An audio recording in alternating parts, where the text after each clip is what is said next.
आपको बता दें, आज का जो ये पर्व है, एक तरह से जो स्वाभिमान पर्व चल रहा था पिछले 3 दिनों से, उसका ये कल्मिनेशन हम कह सकते हैं। और ये कल्मिनेशन भी क्या खूब है कि एक तरह से पूरी की पूरी जो शौर्य और साहस की, सामूहिक शौर्य और सामूहिक साहस की जो ये हमारी परंपरा है, उसको अपने एक चरम स्थान पे लेके जाते हुए प्रधानमंत्री जब यहाँ पहुँचते हैं तो आप देखिए कि डमरू बजाते हुए वो आगे बढ़ते हैं। एक तरह से पूरे माहौल को शिवमय बनाते हुए आगे बढ़ते हैं। और डमरू जो कि हमारी संस्कृति का एक तरह से हम कहेंगे कि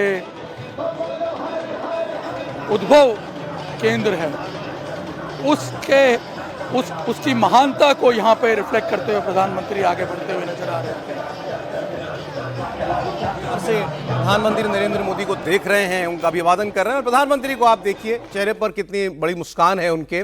अच्छा, पर्व कितना बड़ा है इसको आपको समझना पड़ेगा। इस सोमनाथ मंदिर के इतिहास के बारे में लगातार हम लोग आपको इंडिया टीवी पर बता रहे हैं, लेकिन आज का दिन विशेष क्यों है? किसी भी जीवंत संस्कृति में कई मौके ऐसे आते हैं जब आपको अपनी धरोहरों को फिर से संजोना पड़ता है। हमारे इतिहास में ऐसे बहुत सारे नायक हुए हैं।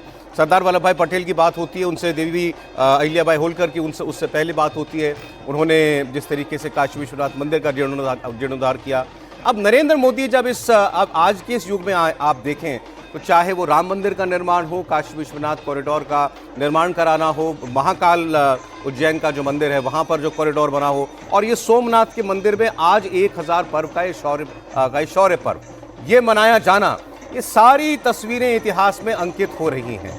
और एक हिंदुत्व के एक नायक के तौर पर नरेंद्र मोदी को हमेशा हमेशा के लिए याद किया जाएगा, और उसमें आज का ये दिवस भी याद किया जाएगा। ज्योत्सना, बिल्कुल ठीक कह रहे हैं सौरभ, और ये तस्वीरें कोई भुला नहीं सकता। ये तस्वीरें एक बड़ा संदेश दे रही हैं, जब ना सिर्फ सोमनाथ के लोग बल्कि विश्व भर के जो सनातनी हैं वो ये पावरफुल तस्वीरें देख रहे हैं। प्रधानमंत्री नरेंद्र मोदी जब यहाँ पहुंचे तो उनके हाथ में डमरू था। उस डमरू से उन्होंने इस शौर्य यात्रा की शुरुआत की, सनातन का एक बार फिर से उद्घोष किया। और जैसे जैसे वो आगे बढ़ रहे हैं, लोग उन पर फूलों की बारिश कर रहे हैं। अपने घरों की छतों से उनकी एक नज़र, एक झलक पाने के लिए आतुर नजर आ रहे हैं। अभी थोड़ी देर पहले आपने भी तस्वीरें देखी होंगी, हमारे दर्शकों ने भी, कुछ लोगों ने उन्हें नीचे से डमरू दिया तो वो डमरू लिया दोनों तरफ से, और दोनों हाथों से डमरू की इस ध्वनि के साथ एक बार फिर से सनातन का एक बड़ा उद्घोष प्रधानमंत्री नरेंद्र मोदी ने यहां से किया है। और 1000 साल का ये जो स्वाभिमान पर्व देश मना रहा है, उसके जरिए ये संदेश देने की कोशिश की है कि अगर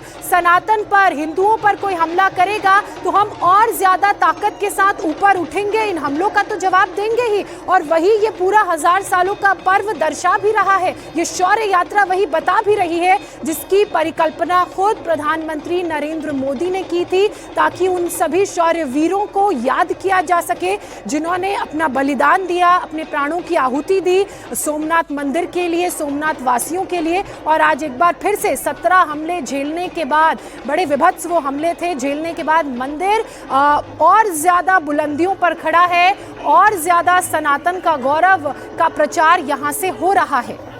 बिल्कुल ठीक। अब ये देखिए, आप लोग दोनों तरफ खड़े हुए हैं जहां से प्रधानमंत्री इस वक्त गुजर रहे हैं। 900 किलोमीटर करीब का ये फासला है जो वो अभी इस खुली जीप में जिस पर सवार हैं इससे वो तय करेंगे, और उसके बाद वो मुख्य मंदिर में पहुंचेंगे जहां पर वो आज की अपनी पूजा आराधना वो करेंगे। इस तस्वीर को अगर आप देखें तो जैसा अभी आप कह भी रही थी, 17 बार हमले हुए सोमनाथ मंदिर के ऊपर, बार बार लेकर इस मंदिर को दोबारा जीवंत किया गया, इसका जीर्णोद्धार किया गया। अपने आप आज आपको इस जिस स्वरूप में दिखाई देता है, ये कई दशकों का एक काम है लगातार, जो सरदार वल्लभ भाई पटेल ने 1947 में शुरू किया था, और आज वो अपने इस भव्य स्वरूप को पहुंचा है। और प्रधानमंत्री नरेंद्र मोदी ने कल जिस तरीके से वहां जाकर ओंकार का जाप भी किया, आज जिस तरीके से आप उनके हाथ में डमरू भी देख रहे हैं, सब क्या बता रहा है कि आपको अपनी संस्कृति को संजोने के लिए खुद आगे बढ़ना पड़ेगा, खुद प्रयास करने पड़ेंगे। कल यही बात राष्ट्रीय सुरक्षा सलाहकार अजीत डोभाल ने कही कि हमारा इतिहास कितना गौरवशाली, कितना वैभवशाली था, लेकिन उस पर कितने आक्रमण हुए, आप पर कितना अत्याचार हुआ, इसको भूलना नहीं है, उससे सबक भी लेना है। और क्या हम वो सबक ले रहे हैं? और आज उसके बाद आप प्रधानमंत्री की आज की ये तस्वीरें इस वक्त देख रहे हैं। और ये तस्वीरें एकता का संदेश भी देती हैं। और एकता से मुझे आरएसएस प्रमुख मोहन भागवत का वो बयान याद आया जिसमें उन्होंने कहा कि हिंदुओं को कोई पराजित नहीं कर सकता है, सनातनियों को कोई पराजित नहीं कर सकता है, लेकिन वो पराजय तब होती है जब सनातनी आपस में बट जाते हैं। तो ऐसे में वो वक्त है जब हमें बटना नहीं है, एकजुट होना है और एकजुट होकर हिंदुओं की, सनातन की गौरव गाथा का प्रचार करना है, ताकि कोई भी दुश्मन किसी भी कोने में बैठा हो वो हमें बांट ना सके, हमारी सीमाओं पर कब्जा ना कर सके, हमारे लोगों पर अत्याचार ना कर सके। और अब देखिए 4 तस्वीरें आपकी स्क्रीन पर हैं। कल भी प्रधानमंत्री सोमनाथ मंदिर में पूजा करने के लिए गए थे, उसकी तस्वीर। क्या उस वक्त समा था और माहौल था?